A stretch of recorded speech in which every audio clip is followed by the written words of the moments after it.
Good afternoon, y'all. This is your YSL update.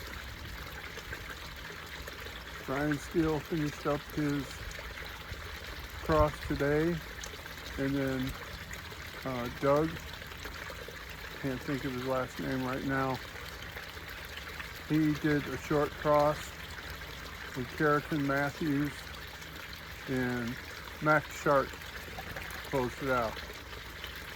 The things that got brought out today, very interesting. Like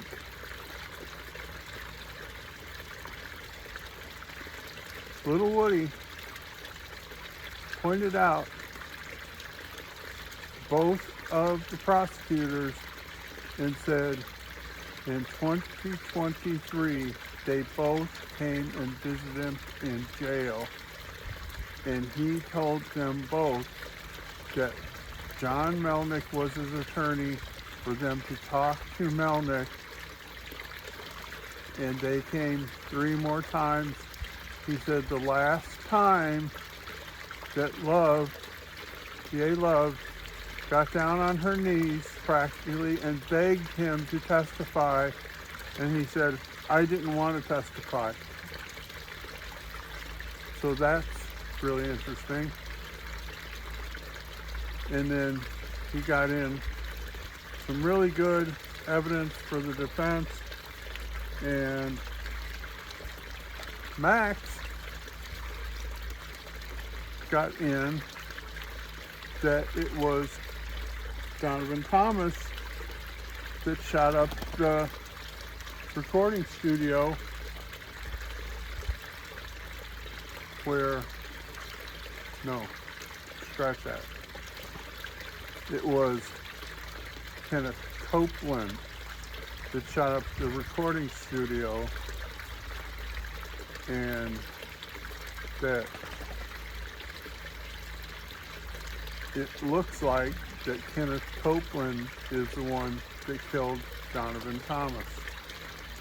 He did not come right out and confess to that, but when Max was asking him yes or no questions, he did not ever say no.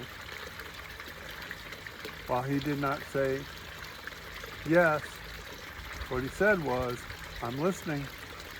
And he kept listening to what Max was saying, and he would give 1 or 2 word answers, like I'm listening or whatever, but it looks like that he did it. But it also come out the way that they treated him at the jail was horrendous. They put him in the psych ward at the jail. He doesn't have any history of mental problems, but they put him in the psych ward at one time. Another time, they put him in not just solitary confinement, but they put him in a room all by himself, and he described the conditions in that room were horrendous. He said there was feces on the wall. The toilet was full of feces. Looked like it hadn't been flushed in 3 or 4 days. There was stuff on the ground, and he said he had to put his t-shirt up over his mouth and nose in order to be able to just walk around inside of it. That's horrendous. What are we doing that we are treating our prisoners like this?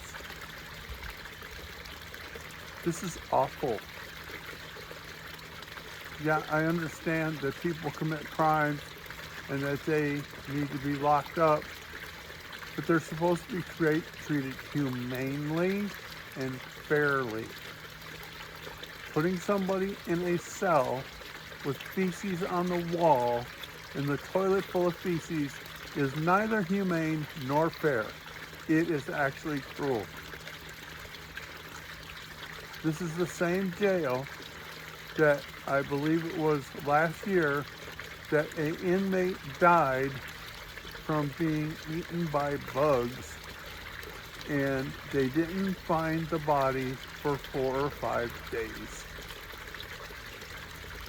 And then they're talking about Fannie Willis being re-elected. She should not even have that job. Someone should file a complaint with the prosecutor's qualification board commission, the PQC, Prosecutors Qualification Commission. Just like with Love and Hilton, when it was found out that they went and met with Little Woody without his attorney present on several occasions, after he told them both that he had an attorney and that the attorney's name was John Melnick, and to please all communications go through him. They didn't do that.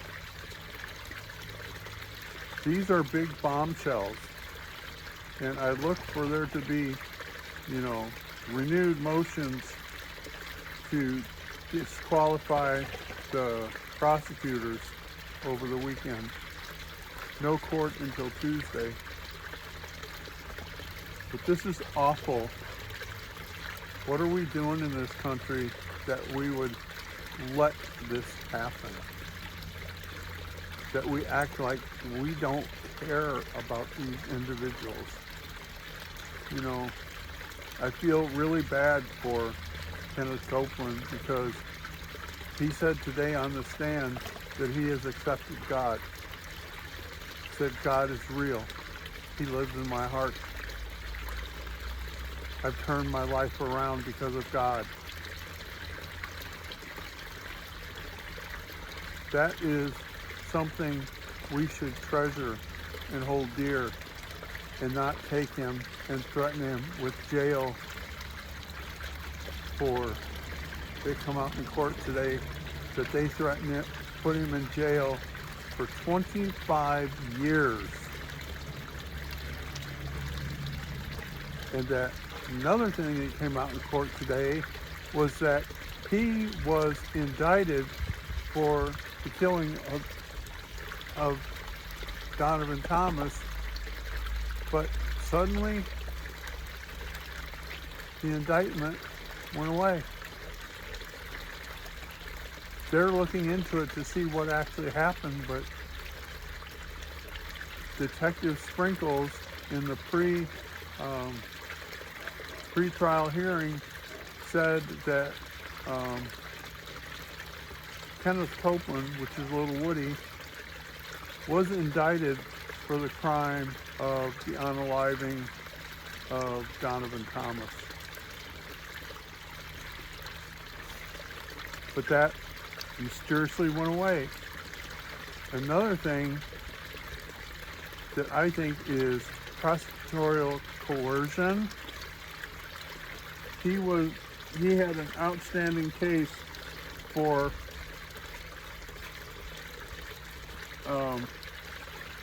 two times that he submitted a false police report. And because he's a felon, they had it down as 2 felonies.